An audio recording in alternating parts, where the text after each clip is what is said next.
Yohanes pasal 12 ayat 1 sampai 8. Kita baca secara berbalasan, demikian firman Tuhan. Yesus diurapi di Betania. 6 hari sebelum Paskah, Yesus datang ke Betania, tempat tinggal Lazarus yang dibangkitkan Yesus dari antara orang mati. Di situ diadakan perjamuan untuk dia, dan Marta melayani. Sedang salah seorang yang turut makan dengan Yesus adalah Lazarus. Maka Maria mengambil setengah kati minyak narwastu murni yang mahal harganya, lalu meminyaki kaki Yesus dan menyekanya dengan rambutnya, dan bau minyak semerbak di seluruh rumah itu. Tetapi Yudas Iskariot, seorang dari murid-murid Yesus yang akan segera menyerahkan dia, berkata, Mengapa minyak narwastu ini tidak dijual 300 dinar dan uangnya diberikan kepada orang-orang miskin? hal itu dikatakannya bukan karena ia memperhatikan nasib orang-orang miskin, melainkan karena ia adalah seorang pencuri. Ia sering mengambil uang yang disimpan dalam kas yang dipegangnya. Maka kata Yesus, biarkanlah dia melakukan hal ini, mengingat hari penguburanku. Karena orang-orang miskin selalu ada pada kamu, tetapi aku tidak akan selalu ada pada kamu. Silakan duduk. Bapak, Ibu, saudara-saudara yang dikasihi Tuhan, Bapak Bishop bersama dengan keluarga, juga saudara-saudara kami yang dari STT Wesley bersama dengan Bapak Pendeta Antonius Gu, dan saudara-saudara yang dalam ruangan gereja ini, juga Bapak, Ibu, saudara-saudara di rumah, dimanapun ibadah ini dapat ditangkap. Salam. Iya. Apa yang engkau persembahkan? Apa yang kamu persembahkan? Apa yang kita persembahkan? Siapa di sini yang dalam minggu ini melakukan sebuah pengorbanan? Oke, saya harus berkorban demi keutuhan keluarga saya. Saya harus berkorban demi pemulihan hubungan ini. Saya harus berkorban demi keutuhan kami. Saya harus berkorban untuk mencapai sesuatu yang harus dapat dicapai. Sebuah pengorbanan agar terjadi harmonis, penyembuhan, pemulihan, bahkan kehidupan. Ibu Sandra sudah nikah 8 tahun. Dia belum dikaruniakan anak. Dan dia merindukan hadir seorang buah permata hati di tengah-tengah perkawinannya. Setelah 8 tahun, Ibu Sandra melahirkan seorang putri yang diberi nama Raras. Tapi tak kala Raras dilahirkan, betapa terkejutnya Ibu Sandra. Karena Raras ternyata cacat fisik. Kupingnya yang kanan itu hanya separuh. Ada sukacita, ada kebahagiaan selama 8 tahun dinanti, tapi ada juga kesedihan di situ. Raras dalam asuhan, dekapan, pemeliharaan, Ibu Sandra dan keluarga bertumbuh baik. Secara jasmani, rohani, baik. Gak ada masalah cacatnya kuping kanan ini. Tapi setelah menginjak remaja, Sandra menjadi ejekan teman-temannya. Mana kupingmu yang satu? Dimakan tikus ya? Mana kupingmu yang satu? Oh, dipotong ya? Mana kupingmu yang satu? Oh, ya, dimakan apa itu? Kuntilanak ya? Akhirnya Laras sedih sekali. Tertekan sekali, dibully. Akhirnya sering tatkala pulang dari sekolah dia menangis. Dia sering menangis. Ibu Sandra bergumul untuk hal ini. Dia katakan kepada suaminya, apa yang harus kita lakukan?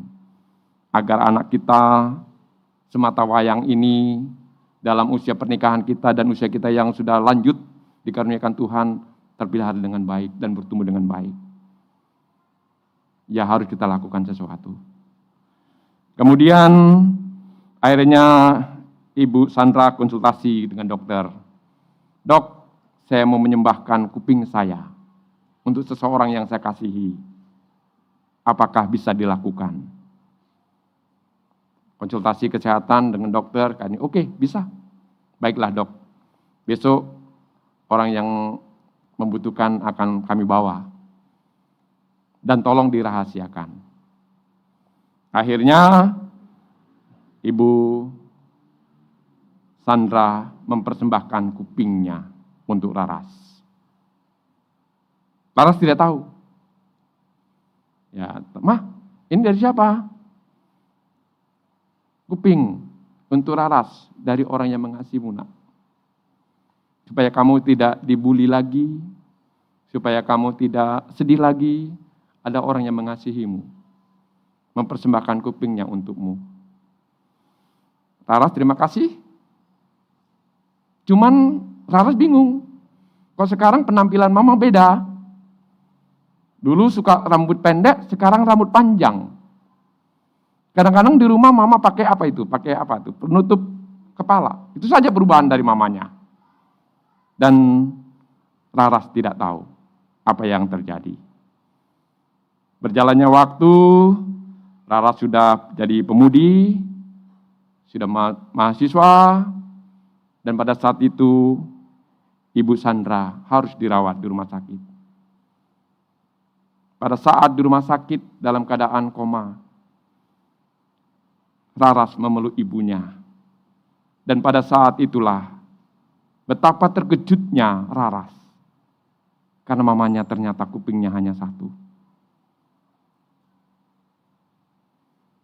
Kemudian ibunya akhirnya tertolong dan disembuhkan. Dan pada saat itulah Laras, Ma, apa sayang? Aku mau kejujuran mama. Aku mau keterbukaan mama. Apa yang sesungguhnya mama lakukan? Waktu mama krisis di rumah sakit, Laras melihat kuping mama hanya satu.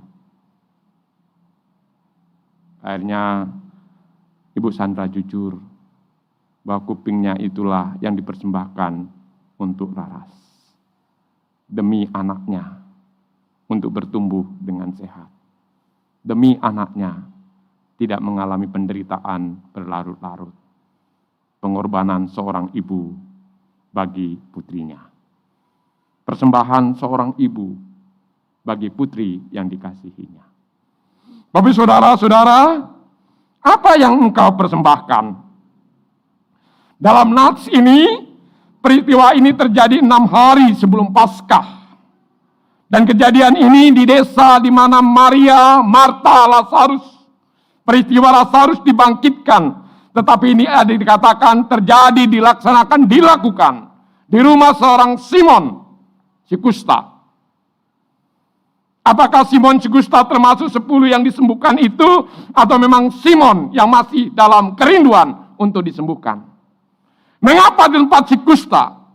Karena si kusta itu adalah cap bagi orang Yahudi. Barang siapa seseorang yang dapat menyembuhkan si kusta, maka itulah Mesias. Jadi bagi orang Yahudi untuk mengenal Mesias yang sesungguhnya ada 3 hal.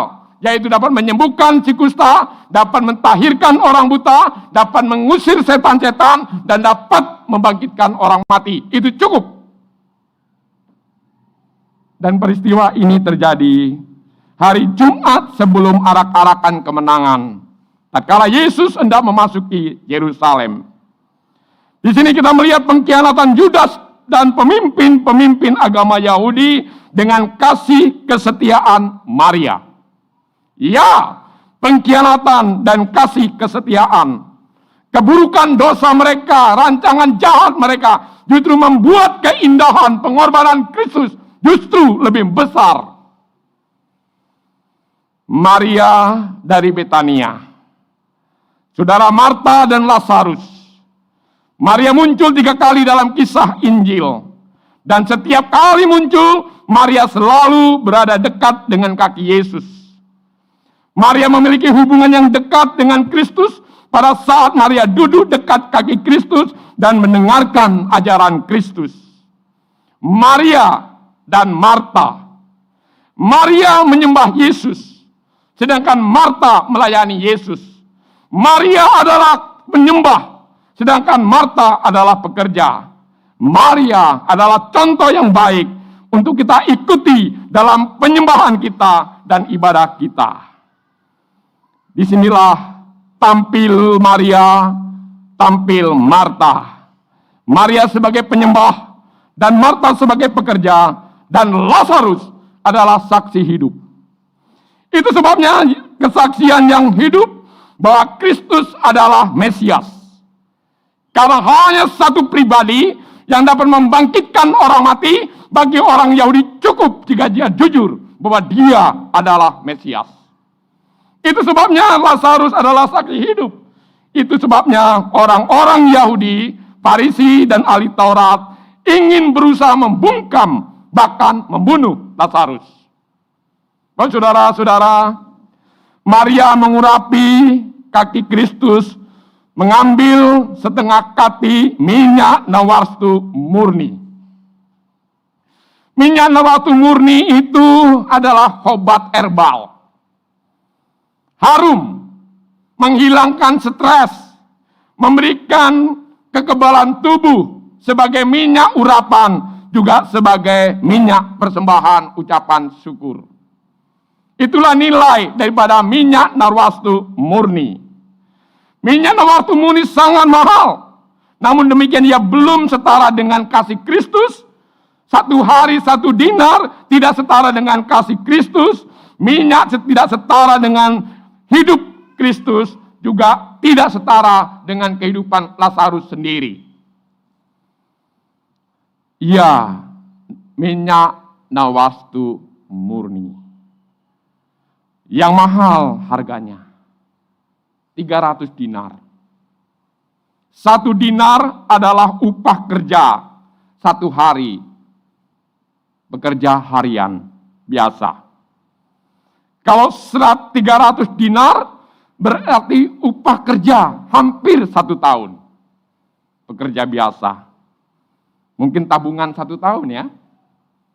Itulah yang dipersembahkan oleh Maria. Untuk apa? Untuk menyiminyaki kaki Kristus dan untuk menyeka dengan rambutnya. Rambut bagi seorang wanita itu mahkota kemuliaan, betul? Saya nggak tahu ibu-ibu yang hadir dalam ruangan ini berapa kali ibu-ibu dalam 1 hari merawat rambutnya. Menyisir rambutnya, memperhatikan rambutnya, merawat rambutnya. Berapa kali ibu-ibu dalam 1 bulan merawat rambutnya, memperhatikan rambutnya, dan merawat rambutnya. Rambut adalah mahkota bagi wanita dan keindahan bagi wanita. Dan itu dipakai oleh Maria untuk menyeka kaki Yesus. Bau minyak semerbak di seluruh rumah. Maria menyatakan kasihnya kepada Kristus karena Kristus akan mati di kayu salib untuk dirinya. Maria menyiapkan tubuh Kristus untuk penguburannya dengan mengurapi kepalanya, mengurapi minyak dengan mengurapi minyak, menyaki kaki dengan minyaknya. Maria menunjukkan kasihnya kepada Kristus pada saat ia masih hidup. Ada ungkapan mengatakan orang yang meninggal itu selalu baik. Benarkah demikian? Bahkan banyak orang bertemu tatkala meninggal. Banyak orang ketemu tatkala meninggal. Banyak orang pulang kampung tatkala meninggal. Banyak orang bangun kuburan tatkala meninggal. Banyak orang kirim makanan tatkala meninggal. Bagaimana waktu hidup? Jangan saudara-saudara pulang kampung tatkala adikmu meninggal. Jangan katakan abangmu baik tatkala ia meninggal. Tapi temuilah tatkala ia masih hidup. Dan katakanlah abangku inilah burju. abangku ini baik. Karena memang baik. Jangan engkau membangun kuburan tatkala ia meninggal. Padahal tatkala ia hidup, rumah orang tuamu, rumah opumu, peot, kreot. Saya sangat terpesona dulu pada saat saya dari Pelapat menuju ke Muara. Di sana ada kuburan pakai kontak listrik. Kalau stok listrik kan di rumah-rumah, ini di kuburan ada stok listrik gitu. Kuburannya mewah, ada stok listrik, ada meteran listrik. Oh, luar biasa ini. Kuburan itu ya, kalau di kampung ya, orang Batak itu. Pertanyaan saya waktu itu, apakah waktu masih hidup ada listrik di rumah orang tua ini? Apakah waktu masih hidup dulu, apakah rumahnya ini begitu mewah, megah seperti kuburan ini? Semoga jemaat yang di sini, kasihlah suamimu, istrimu, anakmu, sesamamu, tatkala ia masih hidup. Kunjungilah, silaturahmilah, teleponlah, tatkala ia sehat. Bukan tatkala ia sakit, engkau telepon dia. Dia tidak tahu. Amin. Amin. Yes. Itu sebabnya kuburan ini mewah. Ya, menghormati semua orang hidup. Bukan menghormati semasa masih hidup. Bukan menghormati setelah meninggal. Menyapa selagi masih hidup dan sehat. Bukan datang dan menyapa tatkala ia sudah sakit. Persembahan yang diberikan kepada Kristus sangatlah mahal. Minyak narwastu didatangkan dari India. Harga 1 kendi pendapatan seorang buruh selama 1 tahun. Dan Maria memberikan dengan kasih yang berlimpah. Disinilah memberi dengan kasih yang melimpah. Bagaimana pemberian kita? Konsep pemberian kita masih menekankan 1/10. 1/10 itu sebetulnya wajib itu. Kewajiban. Kamu wajib memberikan kepada pemerintah pajakmu, berilah. Kamu wajib memberi 1/10 kepada Tuhanmu, berilah. Itu kewajiban, itu nilai minimal. Sebetulnya di dalam perjanjian baru terjadi peralihan. Bukan nilai minimal lagi, tapi nilai yang terbaik. Dan contohnya sendiri adalah Maria ini bersama dengan janda yang miskin itu. Memang saya pribadi pun saya masih tahap memberi minimal. Karena kami pun masih hanya bisa memberi 1/10. Itu masih kewajiban yang harus kita berikan. Tapi coba kita meningkatkan pemberian kita. Sehingga pemberian kita pada Tuhan bukan minimal atau kewajiban atau wajib. Tapi memberi dengan kasih. Itu bisa melampaui 80%, 90%, atau seluruh kehidupan kita. Dan di sini Maria tidak malu untuk menunjukkan kasihnya kepada Kristus secara terbuka. Tatkala engkau berbuat baik, tatkala engkau mempersembahkan yang terbaik pada Tuhan, lakukanlah secara terbuka, jangan malu. Saya berharap tatkala kita nanti ngasih persembahan perpuluhan di sini, cantumkanlah namamu. Karena namamu dikenal Tuhan secara pribadi. Dari 7 miliar manusia di dunia ini, Tuhan mengenal secara pribadi namamu. Dan Tuhan mengenal secara pribadi persembahanmu. Itu sebabnya cantumkanlah namamu. Karena namamu dikenal oleh Tuhan. Amin. Iya. Maria menunjukkan keterbukaan atas persembahannya. Dalam hal ini ada 3 akibat dari tindakan pelayanan penyembahan Maria. Yaitu seisi rumahnya dipenuhi oleh keharuman minyak itu. Selalu ada keharuman rohani di dalam rumah tempat Kristus dikasihi dan disembah. Sungguh, Kristus dikasihi dan Kristus disembah. Apakah ada kasih tanpa penyembahan? Atau ada penyembahan tanpa kasih? Maria melakukan kedua hal ini. Dia mengasihi Kristus dan dia menyembah Kristus. Bapak saudara-saudara, sedangkan di situ lihatlah Yudas mencela Maria karena menganggapnya membuang-buang uang. Perkataan Yudas mengenai orang miskin terdengar begitu saleh, padahal sebenarnya Yudas menginginkan uang itu untuk dirinya sendiri. Yudas katakan terjadi pemborosan, tapi Yesus menekankan terjadi kebinasaan. Pemborosan tidak sama dengan kebinasaan. Yudas mengkritik Maria karena membuang-buang uang, tetapi Yudas membuang Maria seolah-olah membuang uangnya, tetapi Yudas tanpa disadari membuang hidupnya. Kalau saudara membuang uang, saudara akan dapat uang kembali. Tapi jika saudara membuang hidupmu, semoga mendapatkan kembali. Bapak saudara-saudara, akhirnya Kristus menghargai Maria. Kristus menerima pemberian Maria yang begitu murah hati. Kristus juga mengenal hati Maria dan Kristus membela Maria. Tidak peduli apapun komentar orang lain tentang pelayanan kita, tentang persembahan kita, tentang ibadah kita.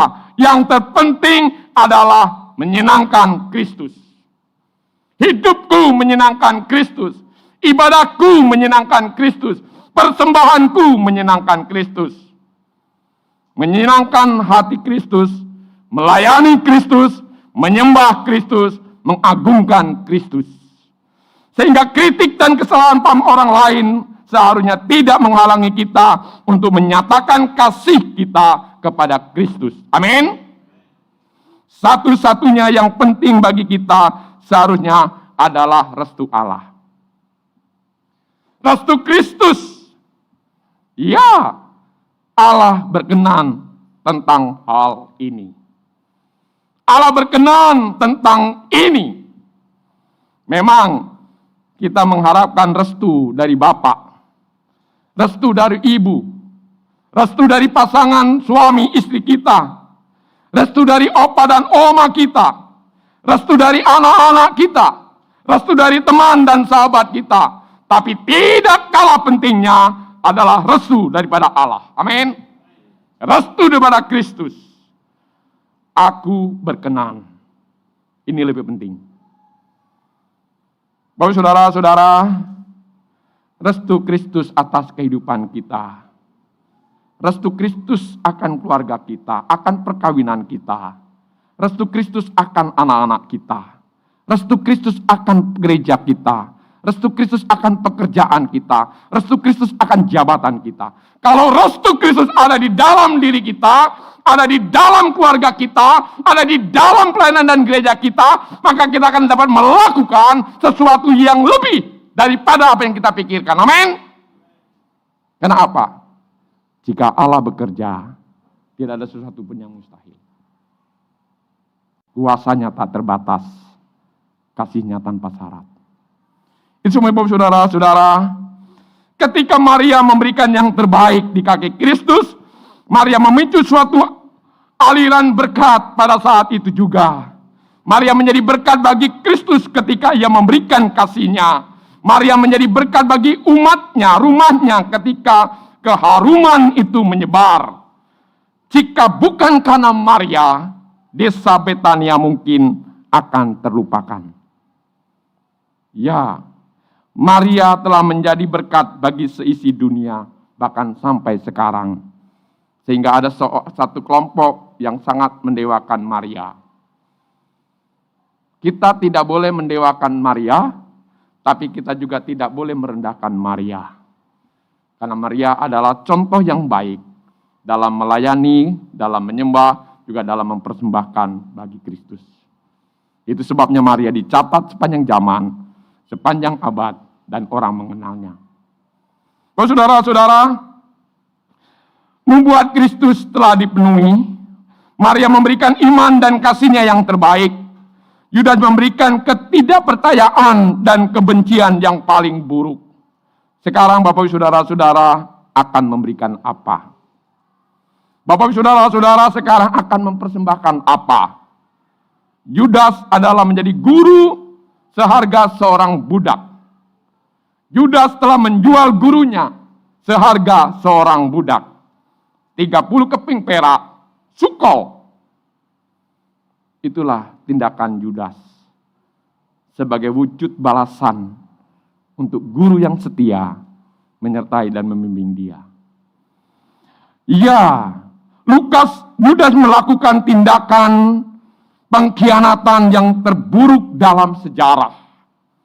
Sebaliknya Maria melakukan tindakan kasih yang terindah dalam sejarah. Kalau demikian saudara dan saya akan melakukan tindakan apa dalam hidupmu? Saudara dan saya akan melakukan tindakan apa bagi keluargamu? Saudara dan saya akan melakukan tindakan apa bagi gerejamu? Saudara dan saya akan melakukan tindakan apa bagi negeri dan bangsa ini yang akan ditulis oleh sejarah dalam hidup saudara? Inilah waktunya dan inilah kesempatannya. Kalau bukan kita, siapa lagi? Saudara-saudara, dekat mendengar Kristus. Memberi yang terbaik, menyenangkan hati Kristus. Dan restu Kristus, katakan aku berkenan. Dari semua restu-restu yang Bapak Ibu Saudara-saudara harapkan, tidak kalah pentingnya adalah restu Allah bagi kita. Restu Tuhan bagi kita. Di sini, Bapak Saudara-saudara, kita belajar, milikilah hati yang menyembah seperti hati Maria. Milikilah hidup yang mempersembahkan yang terbaik, yang terindah seperti persembahan Maria. Milikilah hati yang melayani seperti hati Marta. Jadi tatkala Bapak Ibu Saudara-saudara dan saya datang menyembah Tuhan di tempat ini, milikilah hati seperti hati Maria yang menyembah. Tatkala Bapak Ibu Saudara-saudara memberikan persembahan di tempat ini, milikilah hati seperti Maria yang mempersembahkan yang terbaik bagi Tuhan. Sehingga persembahan itu membawa harum, mewangi bagi diri kita. Tetapi jauhilah hati yang mengkhianati, yaitu Yudas. Jiwa pendusta, yaitu Yudas. Bapak saudara-saudara, kurang cerdas dapat diperbaiki dengan belajar, kurang cakap dapat dihilangkan dengan pengalaman. Namun tidak jujur, dusta, sulit diperbaiki. Hal ini membutuhkan anugerah Tuhan. Anugerah Tuhan cukup bagi saudara dan saya untuk mengubah, memperbaharui, dan memulihkan. Pertanyaan bagi kita, apakah engkau terbuka di hadapan Tuhan? Hidupmu, pekerjaanmu, pelayananmu, dan persembahanmu. Apakah terbuka di hadapan Tuhan? Tuhan merindukan keterbukaan kita. Karena tanpa terbuka pun Tuhan mengenal kita. Dari 7 miliar sekian manusia, Tuhan mengenal engkau secara pribadi. Mengenal engkau tatkala engkau berbaring. Mengenal engkau tatkala engkau berdiri. Mengenal engkau tatkala engkau duduk. Dan mengenal engkau tatkala engkau berjalan. Dan Dia berkenan hadir untukmu, menguatkan, meneguhkan, dan menghibur dirimu. Dia adalah Kristus yang setia, yang sudah mempersembahkan hidupnya untuk saudara dan saya. Persembahannya sempurna, pelayanannya tuntas, dan kasihnya tanpa batas dan tanpa syarat. Bagaimana dengan kehidupan kita untuk mengasihi Dia dan melayani Dia dan mempersembahkan sesuatu? Apakah itu persembahanmu yang terbaik? Persembahanmu yang terindah, persembahanmu yang mulia, yang dapat engkau lakukan bagi Tuhan dan Juru Selamatmu. Ia menantimu dan Ia mengasihi. Amin. Kita doa. Bapak, saudara-saudara, hari ini kita melihat 3 contoh pribadi dalam sikap menghampiri Tuhan. Bahkan 4. Di sana ada Maria, di sana ada Marta, di sana ada Lazarus, dan di sana ada Yudas. Sikap hati terbuka memungkinkan anugerah Allah tercurah. Bagaimana pendekatan kita selama ini dalam penyembahan kita, juga dalam persembahan kita di hadapan Tuhan? Maria berani melakukan secara terbuka apa yang dia lakukan. Dia berani melakukan secara terbuka apa yang dia persembahkan. Dia berani melakukan secara terbuka kasihnya kepada Kristus. Bagaimana dengan saudara dan saya?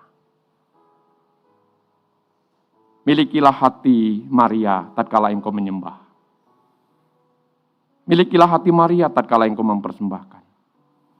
Milikilah hati Marta tatkala engkau melayani, total, giat, rajin.